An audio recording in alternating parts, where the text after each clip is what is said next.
I'd like to welcome Grace Redman. She is a multifaceted entrepreneur, author, success coach, speaker, and the host of the podcast Real Talk with Grace Redman. Her work primarily focuses on empowering individuals and fostering meaningful conversations that inspire personal and professional growth. She's the founder and president of Stansberry Staffing, a staffing firm that she has run for over 2.5 decades. Through her podcast, Real Talk with Grace Redman, she engages with a diverse array of guests, including musicians, authors, and professionals from various fields. The podcast aims to share inspiring stories and insights that resonate with listeners, addressing topics from emotional well-being to cultural connections. Welcome, Grace. Oh, thank you so much for having me, Darshan. I'm happy to be here today. It's great to have you on here and talk about your insights. And speaking of that, I'm curious, can you share your journey and the aha moments that have inspired you to focus on the work you're doing today? Oh my goodness, it's been a long journey. So I'm learning how to share the aha bits. I know that many of your, viewers are entrepreneurs, and one of the aha moments I had as an entrepreneur was when I first got trained, I was trained to focus on the competition and on the bottom line. And that really didn't feel in alignment for me. It made me exhausted. I didn't enjoy coming to the office. And so the aha moment I had was, okay, Grace, if you focus on connection and the relationships, you can't lose. And in that aha moment, I started focusing on the relationships and the connection. And here I am, 25 years later through, four economic cycles, a pandemic, and that's what it's about. It's about the relationships and the connections. So, having said that, I'm curious, what would you say about people who focus on the competition? Who would you say is your biggest competitor or should be? I'm my biggest competitor. I'm always competing against who I was yesterday.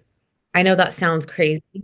No, I agree with you. I completely agree with you. But I'm curious, why would you say that to someone who's saying, "What do you mean? I have all these competitors. I need to know what they're doing. I need to be keeping abreast and being competitive." Well, there's nothing wrong. Well, I agree. One should stay abreast of the industry and of what's going on. That shouldn't be your main focus. I typically, run my own race. I stay in my lane and I'm aware of what's going on, in the world and, in my industries.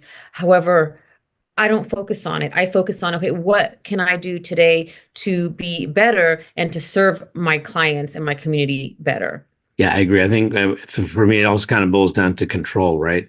And I've learned that I control nothing in this universe. The extent of my control in this entire universe is me, but even that is half the time. I control me half the time in the entire universe, right? That's right. And that's why I've learned, surrender and faith and accepting where I'm at. And what is the next thing that I can do today? What do I have control of today? What is the action that I can take today? And that's what I focus on because I am a recovering control freak. And that's the thing, with competitors, sure, you need to keep an eye on them, a pulse on what's going on, but ultimately you can't control them. And if you only focus on them, your likelihood you're just going to be following them.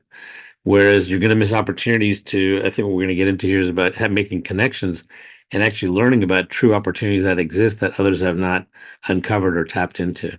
And that's where I would agree with you that, being your biggest competitor is going to be your secret sauce. That's right. And typically, you know, you do need to do things that other people won't do. What does that mean?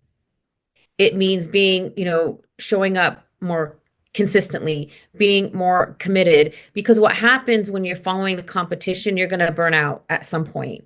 However, when you're competing against yourself and you're really focusing on taking care of yourself as you move on this journey, it's going to be, your success is going to be sustainable. Whereas so many of us crash and burn. Well, even on top of that, I think if you're always following, I mean, if you're always, following competitors, you're never going to lead, right? And if you truly want to innovate, you have to take chances. You have to take risks, and these are risks that chances are your competitors are not going to take.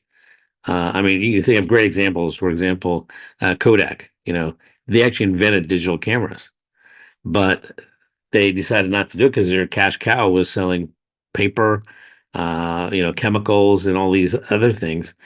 And somebody else came along and said, the market's shifting, the world's shifting, and now you don't really see Kodak at all at the consumer level. You're so right. And well, there's a difference between innovators and experts, right? And so the innovator is pushing the envelope, is challenging the status quo. For example, there's a myth that you can't have it all. Is that true? I don't think it is. So we're the visionary, the innovators challenging the status quo of we can have it all. The experts, you know, teaching from what they already know. This is the expert is regurgitating what we all already know. That's not a bad thing. It's just the visionary and the innovator is pushing the envelope. I agree with you. I think it's almost similar to concepts of, are you a thriver or a survivor, right? Yeah, I don't want to I be a mean, survivor. well, some people do. That's fine. There's nothing wrong with either, right? It's just that each has a different approach and objective.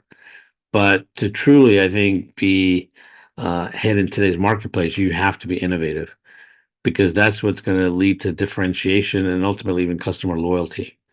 But to differentiate, you have to have the thriving mentality, which is, as you said, go beyond your comfort zone, go beyond the four corners of your envelope that you feel comfortable in. That doesn't mean you have to go like crazy, left field, right field, but go beyond it so that you stretch and I think I want to go back to something else you said. Um, to finally find these opportunities that exist out there, I think it comes back to the connections. So let's talk about connections. First of all, define connections because we use these words, but I want to make sure exactly what you mean. Tell me what you mean by connection versus a conversation. That's a great question. So a connection to me would mean when I am, present with the person that I'm speaking with, and then we find a common ground that that person feels seen and heard by me. That to me, like, okay, I just made a connection, found a common ground, and I understood that person, and I see them, I hear them, and that connection, it's like a bond in that moment. It sounds like it's a combination of not only listening and talking, but also I think empathy and curiosity, right? Absolutely. You know, it's funny. I went back to my goals from December 2023, and one of the goals was to listen more, talk less, listen more, because I wanted to create deeper connections. And so as I'm moving through this year, I'm like, goodness, I keep using the word connect, but when I have interactions with, individuals this past year, I've been making it all about them. And I forgot that I had made that one of my goals. And then I'm like, okay, Grace, you know, you need to also take up space as well. So then when I went back to look at my goals, I'm like, oh, it wasn't that I wasn't taking up space. It was that I set an intention to be more curious and to be really present and listen to whoever I was with. Yeah, I agree. And I think, being in the world of market research, what I found is that when you have these conversations and you make the connection and you listen to people, oftentimes it takes a while for people to articulate and even realize what they're saying, right? So sometimes they might say one thing, but you have to actually listen to think what's actually driving that, what's behind that. And that's where you ask more questions, listen, and as you get deeper, then you end up both of you end up uncovering an insight that, it took a while to get there, but it can be really powerful. So powerful. And I love that you brought this up because I was speaking to a colleague recently who's had a podcast for many years. And he said, Grace, your podcasts are too long. They're like 40 minutes long because you lose them at 17 minutes. I said, okay, I hear you. And then as I went back and I reflected on it, so maybe I should shorten the amount of time I spent on the podcast. And I said, actually, no, because it takes that long to get my guest to really start diving deep and for us to really get to those aha moments. So I understand what the industry is saying. However, it's not about the industry for me. It's about my guest. And I love what's come out of my interactions on the podcast. So although the industry says, 17 minutes, I'm going to keep them where they are because the real juicy interactions come 30 minutes plus. Yeah, it takes a while to build up and get deeper. And I think um, these connections you're not talking about are the things that can really open up the doors to those real uh, strong insights. And with those insights, I found that you can get a tremendous head start on your competition. So tell me more about that. So with that insight, how can you get a head start on the competition? I'll give you an example. I think an example maybe we can all relate to is Steve Jobs and the iPod, right? Um, it was by no means the first MP3 player or anything, but he was in a position where he happened to be a music lover, but he also happened to see that hard drive prices were coming down and more compact and portable. And so he recognized the frustration that, if you remember back in the day, it might be hard to remember, but when you had to take your music with you, you had to take maybe, 5 CDs. There's no way you could take your entire CD Oh collection, no, I right? remember that. Like I'm there with you, CD player, tape cassette. I'm that generation, Darshan. Right. And the MP3 player, and it's like, you had all this music, but you had to make choices. How many can you take with you? But I don't know if you remember his first presentation for the iPod. He said, now you can take 1,000 songs in your pocket. It's like, what? Are you kidding me? 1,000 songs, that's more than my entire collection, right? And that was powerful. That was an insight that turned into a product that ended up transforming, Apple at that time. And the other thing is, he also evoked an emotion, right? And so I often talk about this podcast. If you can do one of three things, your chances of being successful, I think, increase exponentially. And so, what are those three things?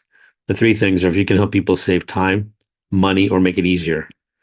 And if you can do any one of those, chances are you'll do well. But if you can do more than all three, then it's even more likely you're going to be successful. But there's a fourth element, and that's what I think Jobs hit upon was with that flywheel. It was just cool, that you could just spin through your songs instantly, and that cool factor was evoking an emotion. And so, if you can get to these insights where you see an opportunity, right, that others have not tapped into, and you could associate an emotion with that, your chances of being successful are going to increase exponentially. Yeah, I love that. So finding the blue ocean, the gap. Yeah, and the thing is, there's lots of blue oceans out there, right? But they're not always easily identifiable, and that's where I think the connections come into play. Sometimes you stumble on them by accident. You don't even realize there's, a blue ocean or a gap that needs to be filled. And sometimes you're that blue ocean and you don't even realize it. Well, a great example of that are these the 3M notes. When they developed that, they were actually looking to develop a very strong glue, but they ended up developing one that wasn't very strong. Are you talking about these?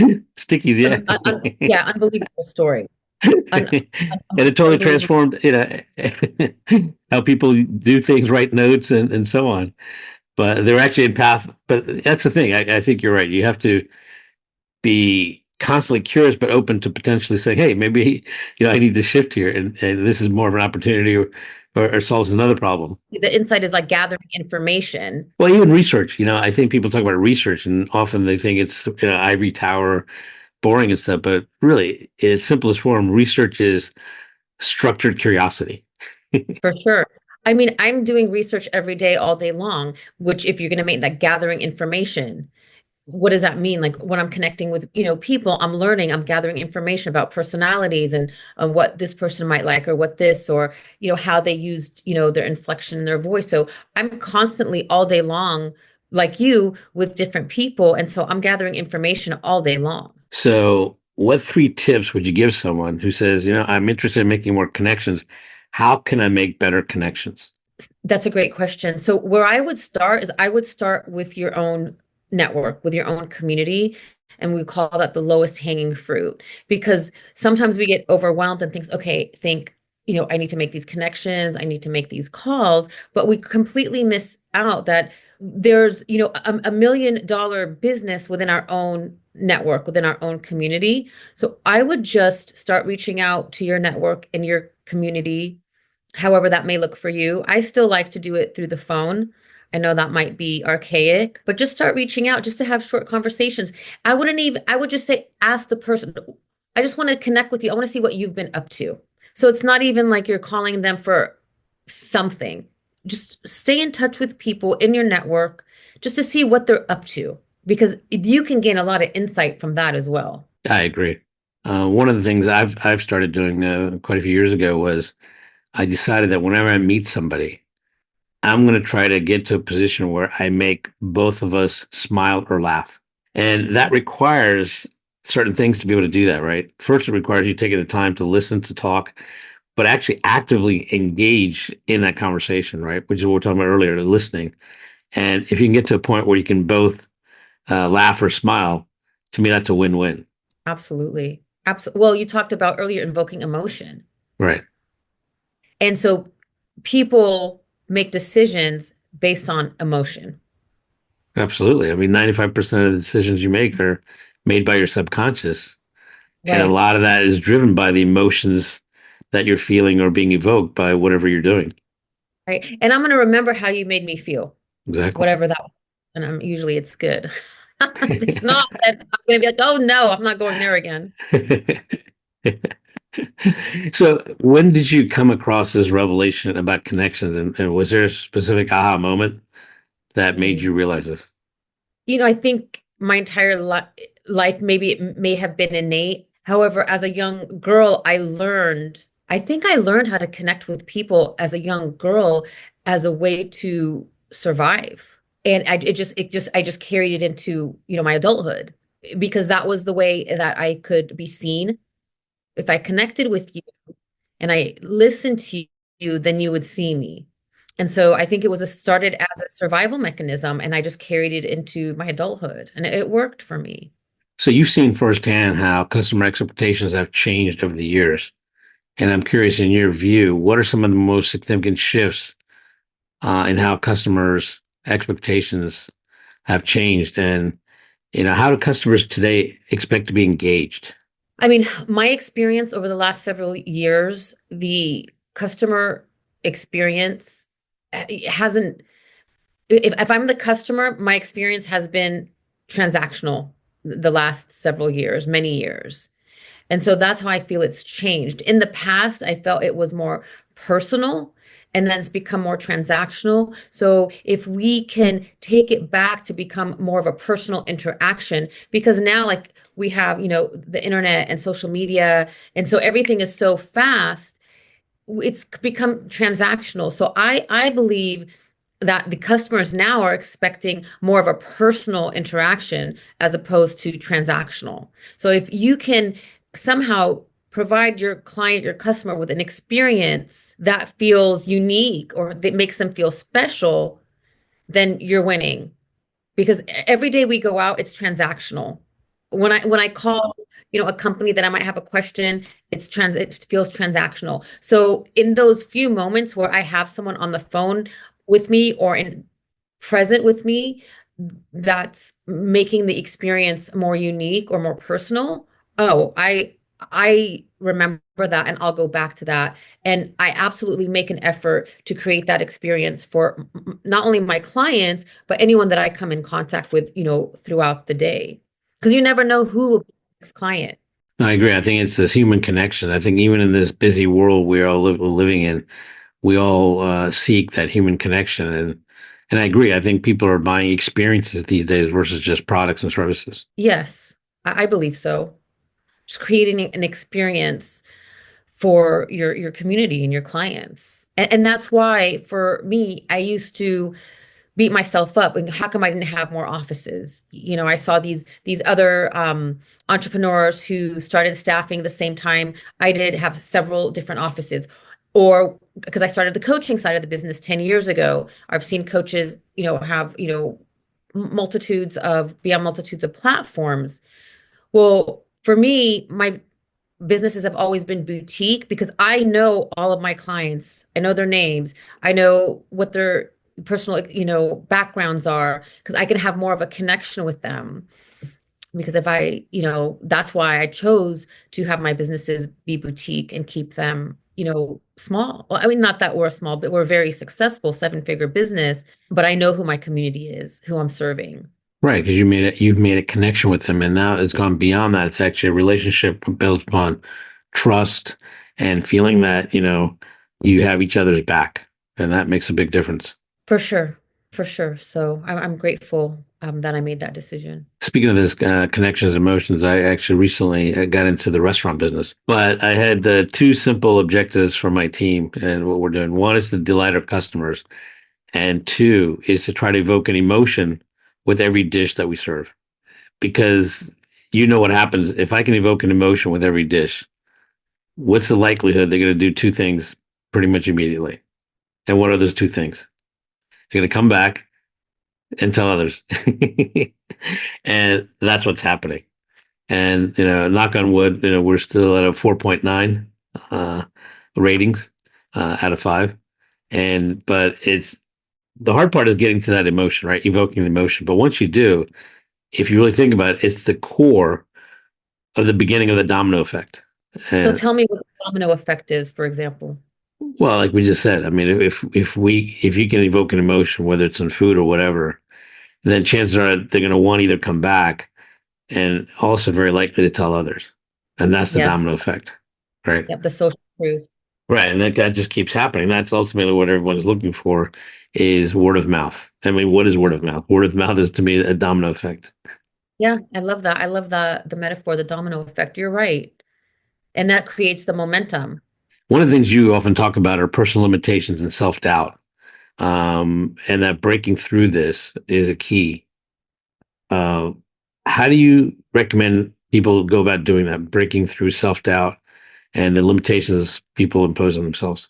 That's a great question. I mean, there's so many layers to that. One way, I just had a conversation with one of my clients earlier today, and he was finding himself in a place of self-doubt and imposter syndrome. And what I recommended is, go back and connect the dots.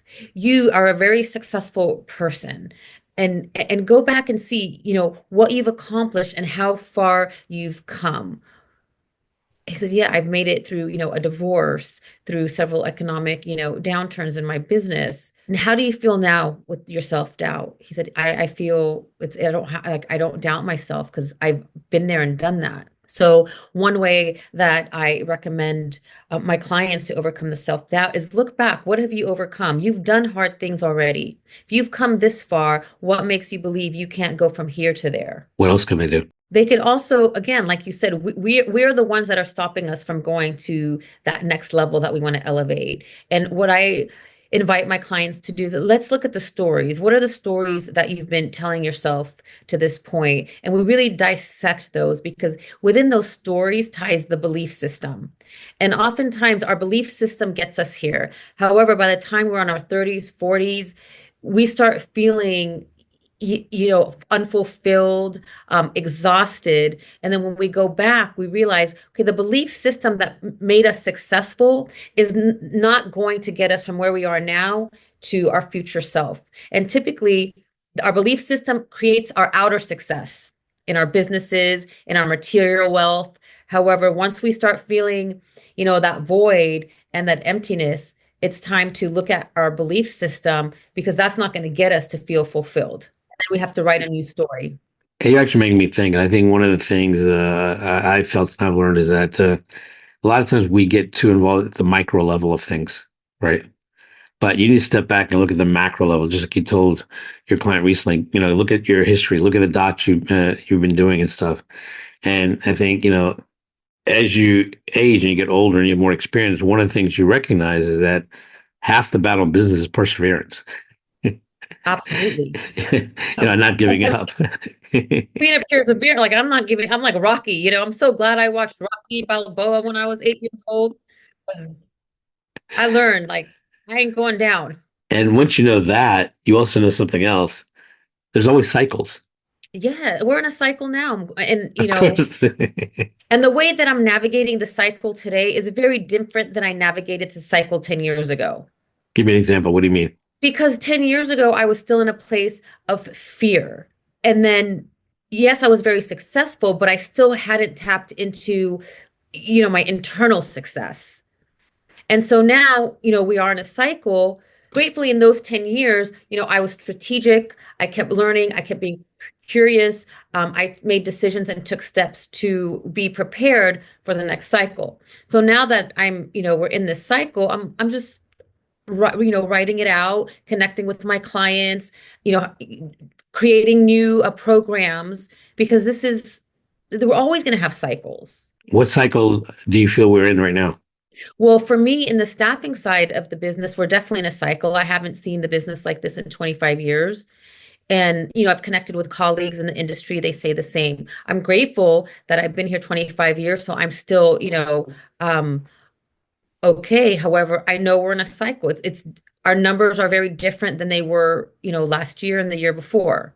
So what do you mean? I'm trying to understand. Are you saying there's fewer opportunities or more opportunity? I mean, Yeah, there's fewer opportunities. So like our billing, isn't where it typically is at this time last year. And it's just not me, it's our industry. So we know in my industry, in the staffing side of the industry, we're in a cycle. That's any industry. I mean, the economy goes through cycles. So we are in one of those cycles in our industry. but I would think in some ways there's an opportunity for people who have more skill sets. Or am I incorrect on that? Sure. I mean, there's always opportunities. It's just it's definitely different The than numbers are different, right? The numbers are different, right? we don't have the plethora of opportunities that I would had like this time last year. But then that gave me the opportunity to focus on some different projects and create some other opportunities for the business. So whereas 10 years ago, I would have been just feeling, depleted and what are we going to do? So I'm like, okay, we are in this cycle. What are some other opportunities that we can focus on? What can we create? What possibilities can we attract? And so, how are you adapting or addressing AI and its influence on your industry? That's a great question. I haven't dug too deep into AI as far as the staffing industry. I'm actually have a meeting I am going to attend tomorrow night that will address that.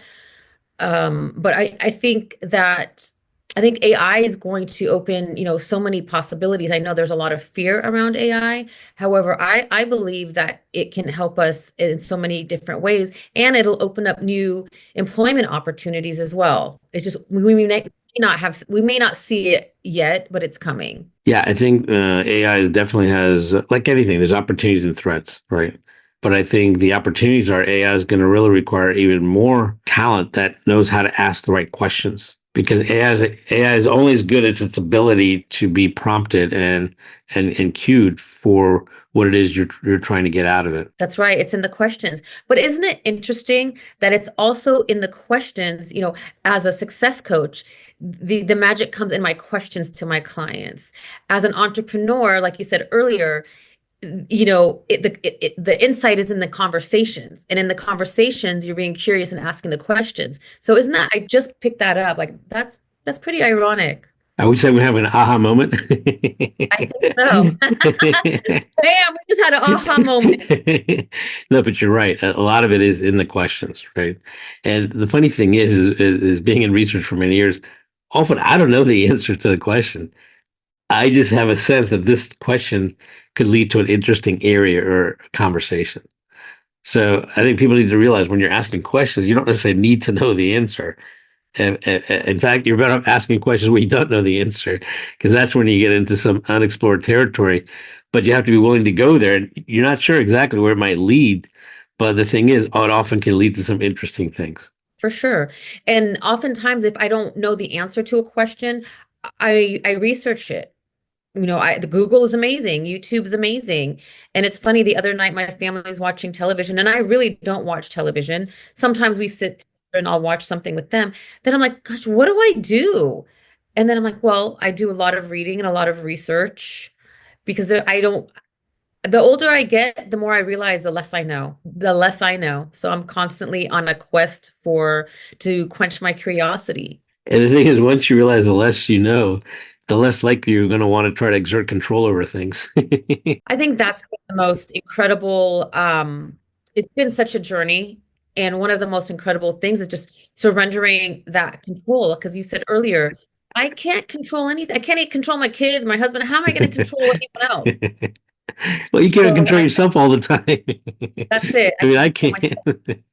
But I've learned And there's certain laws of the universe, right? One of them is the more control you try to exert, you end up in less control in the end. I learned to surrender. And even now, because I'm a human being, I'm like, oh my gosh, I really want this to happen, or I want my son to do this. And I say, you know what, Grace, you know the law. Step back, surrender, Let it go, because if you don't, you're not going to receive the outcome that you want. And oftentimes, the outcome that I envision, what ends up happening is better than the outcome I envisioned when I let go.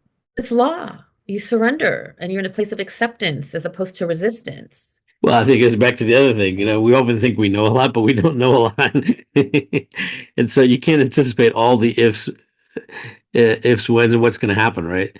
So sometimes you can end up having a very a fruitful event that can happen that you hadn't anticipated. But you have to be open to that, right? That's the challenge. There's a little bit of a challenge in being open to that, right? It's not always going to lead to what you might think would be great, but it could always lead to something. And this actually goes back to something about failure. You know, how would you define failure? How would I define failure? I don't believe there's failure. I feel like it's feedback. But I wish I knew that earlier in life, because I was so hard on myself because I grew up in an environment where if you were not allowed to fail. And so that put me in a constant loop of self-sabotage and low self-esteem. But now it's like there's no failure, it's only feedback. And then I say, if you're making the same mistake over and over, like that's a decision and just a choice. So just own it. Like take accountability. And I love that. I think failure is a failure if you don't get the feedback or learn from it, and you keep doing the same thing and expect a different outcome, then that is a failure. However, if you fail, let's say you try to reach an objective and you don't achieve it, then, but if you can learn from it, it's not a failure, it's learning. I went live yesterday for the first time in 2 years, just myself, usually with my guests.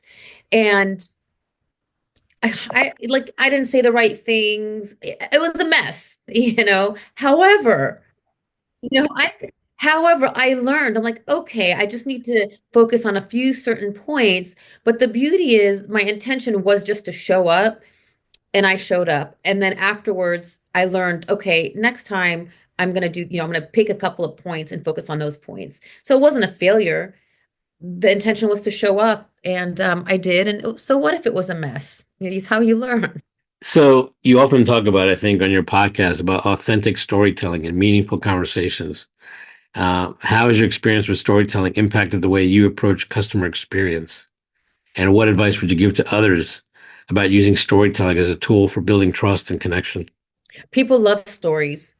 And I believe that our mind can relate to stories much, easier than not, if that makes sense. And so I make an effort to continuously take note of experiences that I have that maybe have a message within them so then I can relate them back to my clients as stories. Because I believe we see ourselves in those stories, and that's what hooks us. That's what gets the emotion, is in the story. And the story doesn't have to be your story. It could be a client. Of course, you don't use their name, but maybe it could be a client story or a friend story. But our mind really likes stories and metaphors as well. Yeah, I agree. And I think the reason is one thing I've learned is that people ultimately learn by experience. And stories are ways to convey experience and things that have happened. For example, how many times did your parents tell you, "Do not touch the stove, Grace"? And I touched the stove. Yeah, one time, and you learn, Right. right? No And matter how many times they told you not to, right? To try to save you that pain, to give you that right. knowledge. But That's right. ultimately, humans learn by experience. That's true. And we gain wisdom through our experience. I believe our stories are service, because if you begin to tell your story and share your story, you never know who needed to hear it, and then they don't feel so alone. Yeah, because if you tell someone don't do this, that's one thing. But if you tell them a story, then that becomes much more relatable and something that people can identify with, and they can actually understand it, right? Because part of storytelling is people, I think, end up putting themselves in that story if you can do it well. That's right.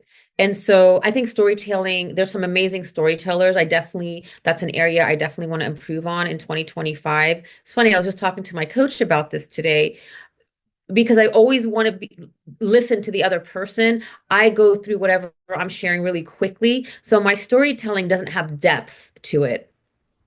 And so what that means is adding that detail, bringing the person into the story with you. Whereas me, I just want to get through it quickly because I don't want to hear myself talk and, I want to get to you.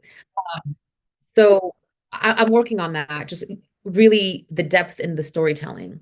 Yeah, and I think it's like you need a lot. It just need enough details, but I think the storytelling needs to build that connection that we talked about earlier. Yeah. And more than anything, it has to have enough elements that there are things that people can identify with and relate to. There's 8 billion human beings, on Earth. And we can relate I believe we can relate to each other more than we think we can. Doesn't matter where we come from. I think we all have a need to be loved, be seen, be heard. So we're a lot more alike than not. Yeah, we're social creatures. It doesn't matter if you're an introvert, extrovert. We're still at the end of the day social creatures, and we long for those human connections because that ultimately is what makes life interesting, and even gives it purpose, right? So I'm curious, where do you see yourself focusing your attention on moving forward, uh, and where would you like to learn more about? What area would does interest you more? That you plan to spend more time delving into? Yeah, no, so I'm really excited for, 2025. I will be focusing on really, like I said earlier, like honing my storytelling skills, learning to provide depth in the storytelling, to really expand my keynote speaking, to tell the story, to make an impact for those who are listening or who are in the audience, to continue to learn and to grow and to expand, and again to be of service. Like every morning I wake up, I just ask God, like, where do you need me today to serve? Because I know that everything else will unfold the way it's meant to for me. Who in the world of storytelling, staffing, or podcasts would you love to talk to over lunch or dinner, and why? So I would love to sit down with Martin Luther King, Mother Teresa, Gandhi, and Nelson Mandela. That would be quite a meal. Well, and why all those people? Because I want to learn, they came from their perspective, the way they moved through the world was with such light and peace. They wanted to bring peace to the world, you know, and there's always going to be chaos in the world. I mean, if we go back to all of the books, the religious books, there's always been chaos. However, I just want to sit down, like, how can we bring, peace and kindness to the world, to our own circle? And just, how did they do it on such a grand scale? And they went through so much and so much adversity. Like, how did they persevere through that? Yeah, I think it's interesting. And if I think about it, I would say that it was because they really just believed in something to the core, and they never gave up that core message or passion, right? And they did it with dignity and calmness. And I've learned, even in when there's chaos, you know, there's often opportunities uh, in the chaos. Like anything, there's always opportunities and threats, even within chaos, right? I mean, and a great example. I mean, look what happened during COVID. It was certainly a time of chaos around the world, and it's hard to believe that a small virus would bring the entire world to its knees. But it did. But it did, right? And regardless of what one believes, but it did, and great opportunities came out of it as well. And one of them, I think people are learning to connect even more electronically now than they used to before, right? Part of it was necessity, but it's possible, right? And so that changed for sure. I think so many things changed. The way we do business changed. Whereas I used to be in the office Monday through Friday with my entire team, people used to come to my office, we'd meet in person. That I don't know if that'll ever be the same again, Monday through Friday, 8 to 5, in person. But that's not really a bad thing. It gives people a little bit more flexibility. So many things have changed. But I think the challenge there is going back to the connection. I think it's something people still need to keep in mind, whether you're doing it electronically or you're doing it in person. You still should strive for that connection because that has not changed. I'm so grateful that we have this connection and that we can show up virtually because you are in Thailand, I'm in the San Francisco Bay Area. Like, how amazing is that? So I am so grateful. And there's something also that's incredible. Like if I could see you and come into your restaurant and sit down and have, dinner with you, that's even more incredible. And so I don't think it has to be this or that. It's this and that. So we get to connect with people in person again, and we get to connect with people virtually where, yes, we did that in the past, but not at the scope we do it now. Right. But the point is, you should try to connect regardless of whichever medium you're using, right? Whether it's Zoom, in person, telephone, strive to have that connection because that can be done with humans. And a lot of that's going back to what we talked about earlier in terms of it's curiosity, questioning, and listening, not just talking. It's the combination of all of those. Well, listen, it's been great talking to you, Grace. I appreciate your insights and aha moments and sharing them with our listeners. And Oh, it's been amazing. It's fun, Darshan. I could stay here with you all night. So thank you so much. I'm glad we had an aha moment as well. Yes, we did. All right. Thanks a lot, Grace. Thank you so much. Have a great night. Getting to AHA was brought to you by iResearch. To find out more about us, head to iResearch.com and make sure to search for Getting to AHA in Apple Podcasts, Spotify, and anywhere else podcasts are found. And don't forget to click follow to ensure you don't miss any future episodes. Thank you for listening.